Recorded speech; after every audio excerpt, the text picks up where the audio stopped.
Welcome back to our channel Siri buzz. Last 2 డేస్గా మన తిరుమల యాత్ర భాగంగా తిరుమల కొండ విజిటింగ్ ప్లేసెస్ అన్నీ చూసుకుంటూ వస్తున్నాం.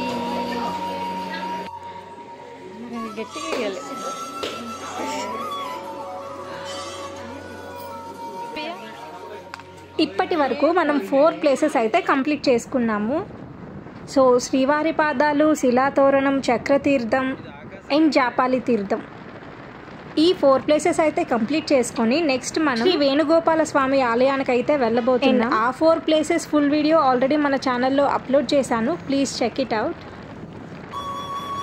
ఇక్కడ ప్రతి ఆలయానికి ఒక ప్రత్యేకత ఉన్నట్టు తిరుమల కొండపై ఉన్న ప్రతి చెట్టుకి ప్రత్యేకత ఉందంట. చుట్టూ ఒక పచ్చని తివాచీలా ఎంత అందంగా ఉందో చూడండి.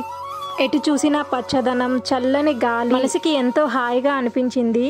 ఈ టెంపుల్లో మనం వేణుగోపాల స్వామి ఆలయంతో పాటు హతిరాం బావాజీ జీవ సమాధిని కూడా మనం చూడొచ్చు. ఈయన కోసం నాకు తెలిసిన ఒక చిన్న స్టోరీ ఏంటంటే, శ్రీ బావాజీ స్వామి 600 ఏళ్ల క్రితం తిరుమలకి వచ్చి స్వామి వారిని ఎంతో భక్తి శ్రద్ధలతో పూజించేవారంట. ఆయన భక్తి శ్రద్ధలకు మెచ్చి స్వయంగా స్వామివారే వచ్చి ఆయనతో ప్రతినిత్యము పాచికలాడేవారంట.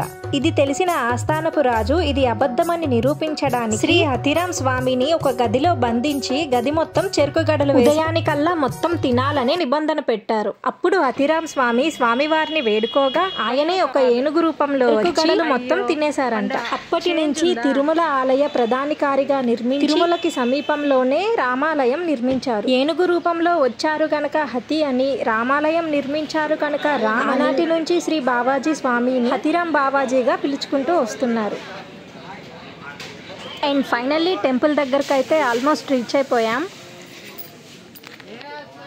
ఇప్పుడు మనం టెంపుల్ దగ్గరకు అయితే వెళ్తున్నాము. దారి మొత్తం చుట్టూ షాపింగ్ ఏరియా, ఫుడ్ కోర్ట్స్ అయితే ఉన్నాయి. ఎలానో మేము ఇంకా టిఫిన్ చేయలేదు కాబట్టి రిటర్న్లో వచ్చి ఇక్కడే టిఫిన్ చేసేద్దాం.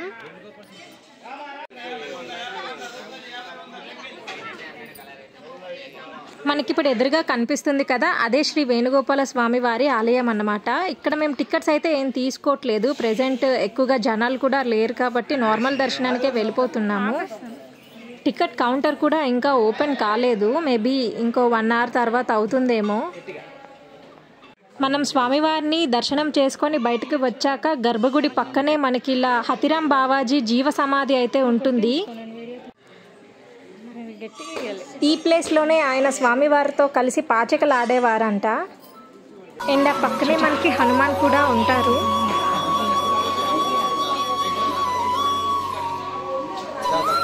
అండ్ మేమైతే దర్శనం కంప్లీట్ చేసుకొని బయటకు వచ్చేసాము. ముందుగా చెప్పాను కదా లైన్ మొత్తం షాపింగ్ ఏరియా ఉంటుందని చెప్పి. కమ్మలు అయితే చాలా బాగున్నాయి. ఇవి జస్ట్ 10 రూపీస్ అంట ఏవి తీసుకున్నా. నేనైతే ఈ వైట్ కలర్ కమ్మలు తీసుకున్నా, చాలా క్యూట్గా అనిపించింది. అండ్ ఫుడ్ విషయానికి వస్తే చాలా ఫుడ్ కోర్ట్స్ ఉన్నాయి అండ్ చాలా వెరైటీస్ ఆఫ్ ఫుడ్స్ ఉన్నాయి. ఈవెన్ ఇక్కడ మనకి ఫాస్ట్ ఫుడ్ కూడా దొరుకుతుంది. బట్ ఎర్లీ మార్నింగ్ కనుక మేము ఇంకా ట్రావెల్ చేయాల్సింది ఉంది కాబట్టి ఏ ఫాస్ట్ ఫుడ్ తీసుకోలేదు, టిఫిన్ ఆర్డర్ చేసుకున్నాము. టిఫిన్ కూడా చాలా బాగుంది ఇక్కడ. నేను కూడా కొన్ని చిన్న వస్తువులు అయితే షాపింగ్ చేసుకున్నా. నాకు ఏదైనా ప్లేస్కి వెళ్ళినప్పుడు ఏదైనా వస్తువు తీసుకోవడం చాలా ఇష్టం, ఎందుకంటే అక్కడ గుర్తుగా అది ఉంటుంది కాబట్టి. నేను ఇప్పటి వరకు వెళ్ళిన ప్రతి ప్లేస్లో కూడా ఒక్క ఐటమ్ అయితే కొనుక్కున్నాను. మీలో కూడా ఎవరికైనా అలా అలవాటు ఉందా? నాకు జస్ట్ అదొక వస్తువే కాదు, నాకు అది మెమొరీ కూడా. సో మళ్ళీ మేము ఇక్కడ నుంచి స్టార్ట్ అయిపోయాము. నెక్స్ట్ నేను ఏ ప్లేస్కి వెళ్తున్నా అన్నది కమింగ్ వీడియోస్లో పోస్ట్ చేస్తాను, ప్లీజ్ స్టే ట్యూన్. అండ్ మీకు కనుక నా వీడియోస్ నచ్చినట్టయితే లైక్ చేయండి, కామెంట్ చేయండి, మీ ఫ్రెండ్స్ అండ్ ఫ్యామిలీస్కి షేర్ చేయండి, అలానే సబ్స్క్రైబ్ కూడా చేసుకోండి.